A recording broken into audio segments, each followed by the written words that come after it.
Hello, Colorado Realtors. I'm Scott Peterson, and thank you for joining me for another edition of Legal Bites. I hope all of you realtors are having a fantastic summer. It's winding down. Kids are back in school at this point in most cases, and woefully the summer is gone or approaching the end at least. But the good news in Colorado is, all of you know, we've always got the fall and winter and then spring to look forward to as well. So we're very fortunate to be living in this great state. Today on Legal Bites, we're going to be talking about broker supervision, which is a topic that's not intended just for employing and or managing brokers, but it's also meant for you broker associates to understand what expectations in terms of levels of supervision you ought to be receiving from your managing brokers and employing brokers. It's also a really important topic because as I attend real estate commission meetings and I listen to the investigators, the division investigators present matters to the real estate commissioners for disciplinary consideration from around the state, one of the first considerations they always make is, hey, was there an issue with this broker associate's supervision in terms of the managing broker and employing broker?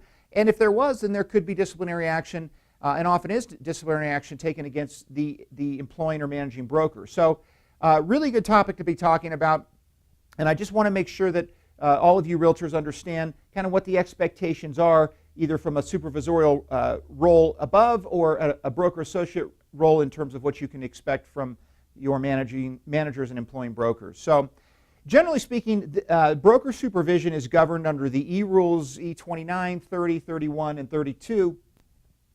And it really acknowledges kind of two levels of supervision. There is the level of reasonable supervision, and then there's the level of a high level of supervision.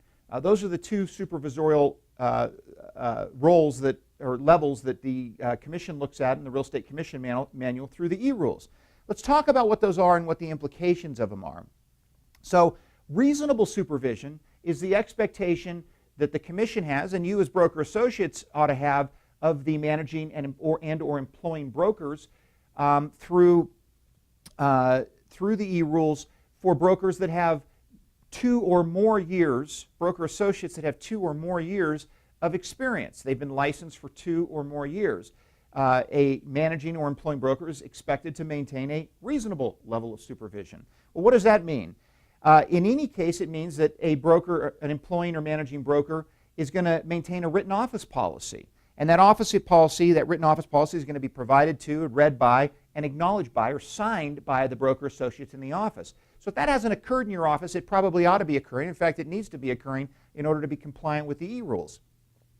A managing broker or employing broker is also supposed to review executed contracts for accuracy, completeness, make sure they're done right. So any executed contract are supposed to be reviewed by some senior broker.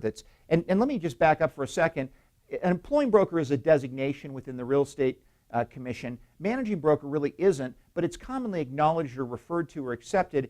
And a managing broker is often the same as an employing broker, but it also could be somebody that's designated in writing by an employing broker to supervise or manage other brokers. So again, a senior broker that's been designated pursuant to a writing by an employing broker to actually perform management functions. So I'm referring to employing broker and managing broker interchangeably, but managing broker is not a license level designation that's acknowledged by the Real Estate Commission.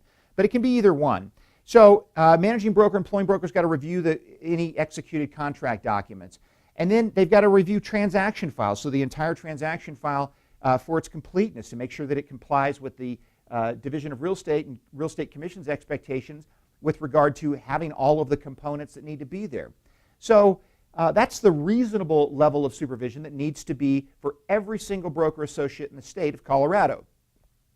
If you are a new broker, in other words, you have less than 2 years of experience as a licensee in the state, then you deserve and are required to have a high level of supervision. All right, and that means that everything else in the reasonable level applies, but over and above that, what also applies is these expectations. You've got to provide specific, a employing or managing broker has to provide specific training on policy and procedures, office policy and procedures. That includes the policy manual, but it includes some additional training and supervision related to other office policies.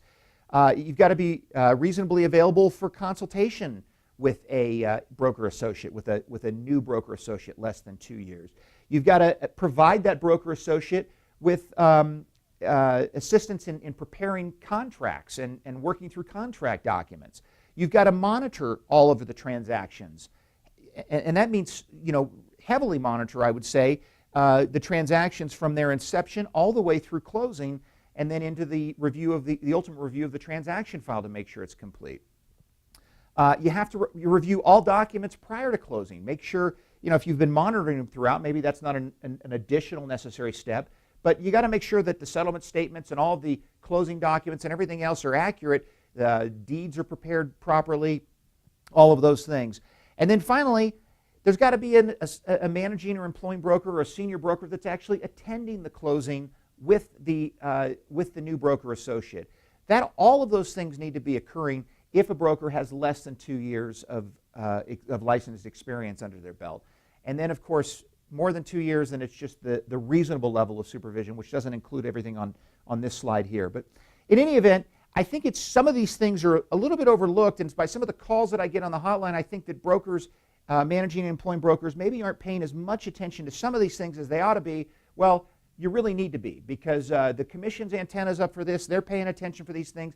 And if a broker associate, and particularly a new broker associate, gets into trouble, then it's very, very likely that a managing and or employing broker, and really the employing broker from the commission's view, is going to have some license repercussions as well.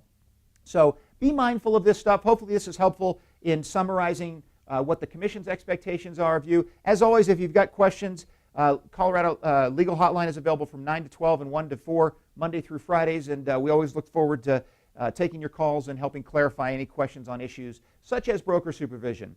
Hope you're all having a great wind down to summer, and we'll see you next time on Legal Bites. Thank you so much.